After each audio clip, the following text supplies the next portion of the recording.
Baik, pemirsa, terima kasih Anda masih bersama kami dalam acara Puncak Harlah 1 Abad Nahdlatul Ulama untuk Indonesia. Tadi kita sudah mendengarkan bersama sambutan yang disampaikan oleh Ketua Umum PBNU Kiai Haji Yahya Khalil Stakuf, di mana tadi kita mendengarkan sesuai dengan tema dalam Harlah 1 Abad NU ini, mendikdayakan NU menjemput abad kedua menuju kebangkitan baru. Abad kedua, nah ini Prof. Al-Makin tadi disebut-sebut dalam semangatnya begitu oleh Gus Yahya terkait abad kedua, di mana memang Gus Yahya sempat menyampaikan juga tekad untuk menunjukkan kepada dunia bahwa NU ini mampu berdiri tegak sebagai lokomotif perubahan dan peradaban yang lebih baik di masa depan. Kalau melihat dari temanya, kemudian apa menurut Anda tantangan abad kedua bagi NU? Oke, terima kasih Mbak Zaki, Prof. Kamarudin Hidayat. Ya, jadi kita harus pahami dalam pasca reformasi yang sudah 25 tahun ini merupakan konsolidasi masyarakat sipil, ya. Konsolidasi masyarakat sipil, konsolidasi demokratisasi terbuka, konsolidasi keragaman Indonesia, ya. Dan kita lihat dalam 25 tahun ini leadership dan interaksi antara pemimpin dan rakyat masyarakat sipil ini masih membutuhkan format, ya. Bagaimana demokratisasi yang sudah berjalan 25 tahun dengan sistem multipartai ini, masyarakat mengungkapkan dirinya dan bagaimana masyarakat itu berinteraksi. Nah, salah satunya adalah 1 abad ini menunjukkan itu, ya. Menunjukkan itu. Ya, kira-kira ini bukan yang pertama terjadi di Indonesia, tapi ini juga sudah berkali-kali, ya. Misalnya di awal abad 20, ya, ketika Budi Utomo lahir, Syarikat Islam lahir, kemudian Muhammadiyah lahir, Nahdlatul Ulama lahir, PNI dan juga Indisi Parti di Belanda lahir, itu kira-kira juga seperti itu. Ada semacam konsolidasi, menyiapkan diri, menyambut bentuk apa ke depan itu yang akan dihadapi dan bagaimana. Saya kira ini sangat menarik jika reformasi yang sudah 25 tahun ini dikaitkan dengan saat ini yang terjadi dan bagaimana leaders atau pemimpin baik dari masyarakat sipil, partai politik, dunia intelektual, organisasi keagamaan ini berinteraksi, dan saya kira bisa kita saksikan hari ini, ya. Baik. Konsolidasi itu berjalan. Baik. Memang sesuai juga dengan semangat didirikannya NU begitu, ya, sebagai gerakan adalah spirit untuk merintis model peradaban yang baru. Jadi gagasan besarnya adalah bagaimana kemudian menata peradaban baru. Nah, pemirsa, sejak awal didirikannya pada 16 Rajab 1344 Hijriah atau 31 Januari 1926, Nahdlatul Ulama atau NU terus konsisten memperjuangkan politik kebangsaan. Sampai pada di hari ini, di usia 1 abadnya, NU menggambarkan organisasi kaum Nahdliyin dalam kehidupan bangsa. 1 abad Harlah NU, mari kita bersatu padu. 1 abad Harlah NU, mari kita bersatu padu. Nahdlatul Ulama didirikan di Surabaya pada 31 Januari 1926 sebagai wujud tatanan masyarakat berkeadilan demi kemaslahatan dan kesejahteraan umat. Kata Nahdlatul berarti kebangkitan, sehingga Nahdlatul Ulama diartikan sebagai kebangkitan para ulama, di mana NU didirikan Kiai Haji Hasyim bersama Kiai Haji Abdul Wahab Hasbulo dan Kiai Haji Bisri Sansuri serta beberapa ulama yang merespon terhadap kebangkitan nasional di tahun 1908. Semangat nasionalisme NU dalam memperjuangkan kemerdekaan tidak perlu diragukan lagi. Beberapa tahun jelang kemerdekaan, kala itu pondok-pondok pesantren mendirikan Laskar Perjuangan yang menjadi cikal lahirnya Laskar Hizbullah atau Tentara Allah. Semangat itu ditunjukkan pula dengan pembentukan Laskar Sabilillah beberapa bulan pasca kemerdekaan. Pembentukan Laskar itu diawali dengan keputusan PBNU mengeluarkan resolusi jihad pada 22 Oktober 1945.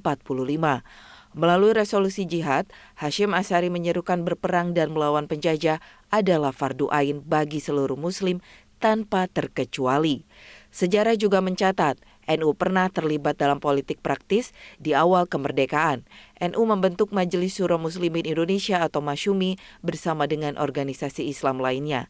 Namun di tahun 1952, NU memutuskan keluar dari Masyumi dan membentuk partai sendiri.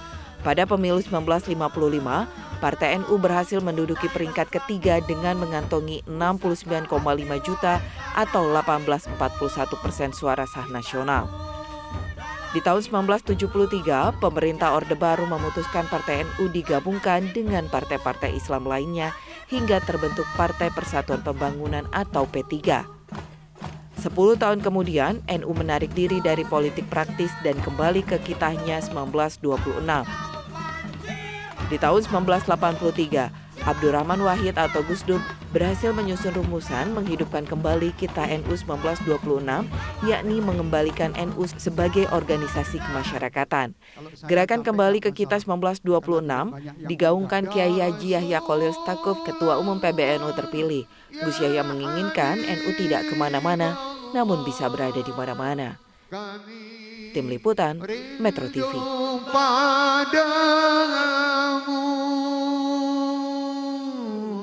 Ya Rasul. Semua.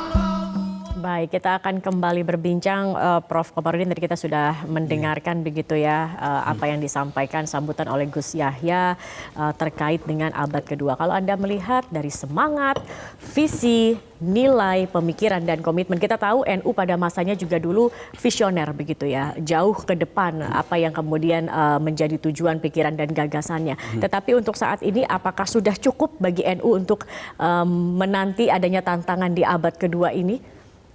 Yang ingin saya garis bawahi ya, ketika NU berdiri itu satu, dia ingin menggalang bersama kekuatan Islam untuk melahirkan republik, dan dia juga merangkul yang lain, karena di samping punya spirit keislaman, NU juga mendukung spirit kebangsaan.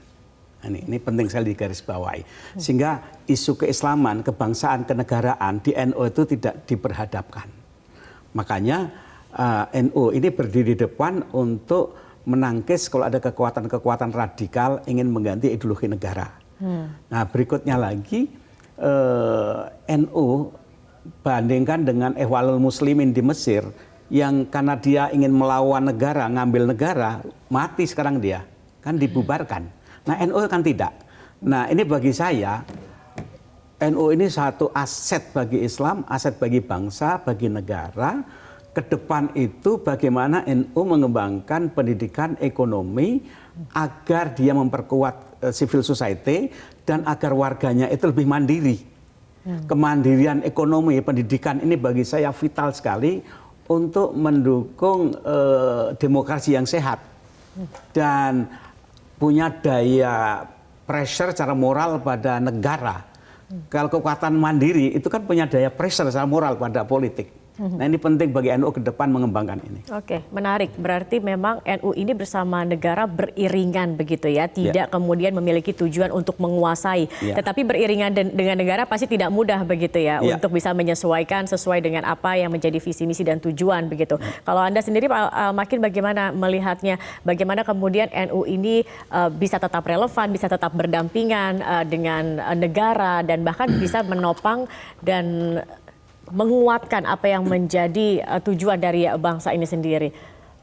Ya, bagi saya kita bisa agak berpikir lebih global ya, berpikir lebih luas ya.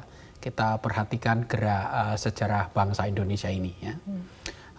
Pertama, jika kita bandingkan dengan negara-negara tetangga, Malaysia, Thailand, Filipina ya, atau negara-negara Arab yang lain ya, seperti Saudi, Mesir dan lain-lain. Islam dan negara ini berbeda di Indonesia ya, terutama pelaku utamanya adalah NU dan Muhammadiyah ya. Di Indonesia ini NU merupakan simbol dari kompromi atau simbol dari perpaduan, resep yang baik, bagaimana menerima atau menopang negara tetapi juga sekaligus masih tetap religius, ya ini menjadi Muslim, dan juga sekaligus memberikan identitas. Ya. Saya ini Muslim, tetapi saya ini Indonesia. Saya kira peringatan 100 tahun ini menegaskan itu ya. Yang unik ini ada dua hal ya. Yang pertama, NU sendiri sebagai pilar, sebagai khasanah, sebagai tradisi yang hidup itu unik dan dinamis dari waktu ke waktu selama sejarah Indonesia. Yang perlu kita garis bawahi adalah leadership Gus Yahya itu sendiri, yaitu Ketua Umum PBNU itu sendiri. Saya kira ini juga unik beliau ini. Ada peranan yang sangat istimewa dari Gus Yahya. Iya, betul. Kita sangat beruntung mempunyai beliau dan NU juga beruntung. Indonesia juga punya beruntung.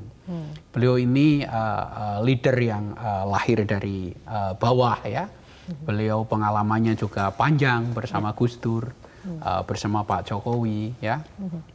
Dan sekaligus menawarkan sesuatu yang baru menurut saya ya. Saya kira kalau saya melihat beliau ini meneruskan gagasan-gagasan Gus Dur, tetapi memformatnya dalam bentuk baru ya. Nah, yang saat ini itu betul-betul Gus Yahya menurut saya. Sangat Gus Yahya. Sangat Gus Yahya. Misalnya tema yang beliau angkat tentang peran Islam Indonesia dalam percaturan geopolitik dunia, ya. Menawarkan Indonesia untuk berperan lebih aktif lagi di dunia. Dan seperti yang saya tegaskan tadi, ini adalah konsolidasi masyarakat sipil pasca reformasi yang masih terus mencari format dialog antara rakyat dan pemimpinnya dan bagaimana melahirkan pemimpin. Terutama 2024 ini sangat NU krusial. Juga untuk menciptakan pemimpin-pemimpin yang berkualitas, NU juga sudah teruji selama ini begitu ya kalau Anda melihat. Dengan caranya yang unik karena masing-masing waktu berbeda. Masing-masing waktu berbeda. Ketika era kemerdekaan juga mempunyai cara sendiri, era Pak Karno, era Pak Harto. Nah, era reformasi ini agak berbeda walaupun kembali lagi ke era sebelumnya ya. Ingat waktu zaman Pak Harto kumpul-kumpul seperti ini kan ditekan gitu, Prof. Kumpul-kumpul ini tidak boleh ya.